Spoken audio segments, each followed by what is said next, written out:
John, you're a nuclear man, sort of immersed in this. Does this excite you? I mean, is this significant in what is being billed or has been billed as the fight to stop the spread of nuclear weapons?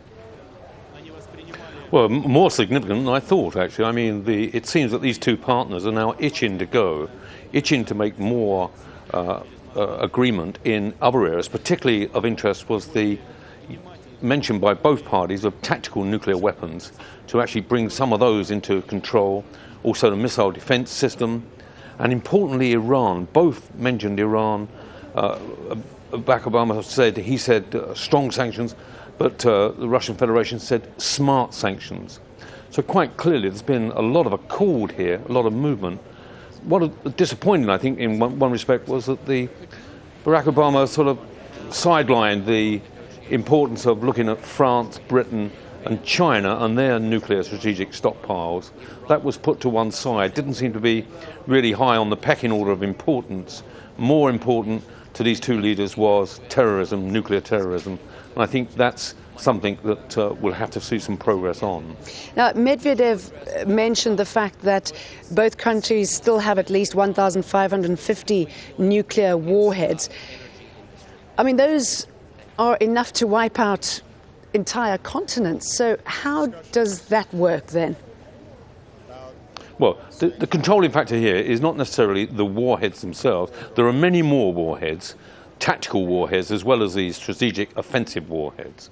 The control here is the way the inroads have been made into controlling the launch vehicles, the submarine Trident John, missiles. Different views on what these sanctions are going to be, but just the fact that they're both talking about sanctions being necessary to rein Iran in, do you think this will make any impact or change on Iran's behavior regarding their nuclear program?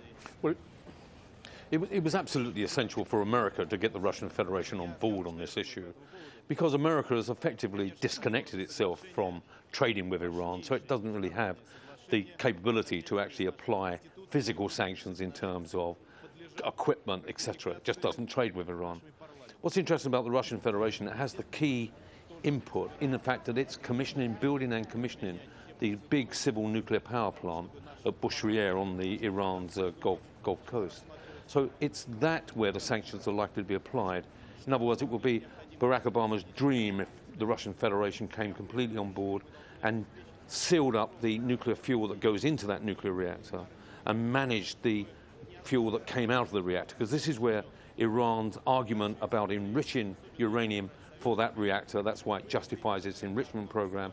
And of course the worry about the fuel coming out of the reactor is that that can be reprocessed for extracting plutonium, which is another nuclear weapon material.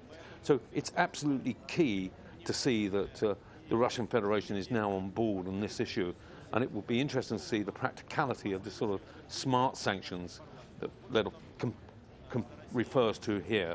So that's what I expect to see, something around that nuclear power plant at Bushehr, which is about to start up in late spring of this year. Okay. Barack Obama touched on stockpiles. He said it's very important that they make them safe and secure. How are they going to make sure that they are safe and secure? Well, this is the American program is called the Stewardship Program. This is where they take nuclear weapons and partially dismantle them and put the components into a secure and safe position.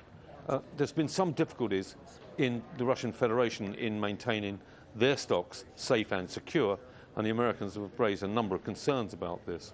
So the problem for this is, if you begin to break down nuclear weapons and big nuclear stockpiles, is you now have to have higher security over those components, because those components could become available to subnational or terrorist groups. And that's the fear you can see being voiced again and again by these two world leaders about securing the safety and security of nuclear materials. And by the very fact that these start reductions will now produce more of that material that requires more and more security. So reducing nuclear weapons presents problems in itself.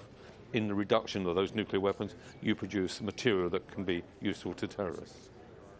They also spoke about the proposed US missile defense shield. Obviously, Russia's been very concerned about this. They see it as a threat to their security. Did you learn anything new in this address?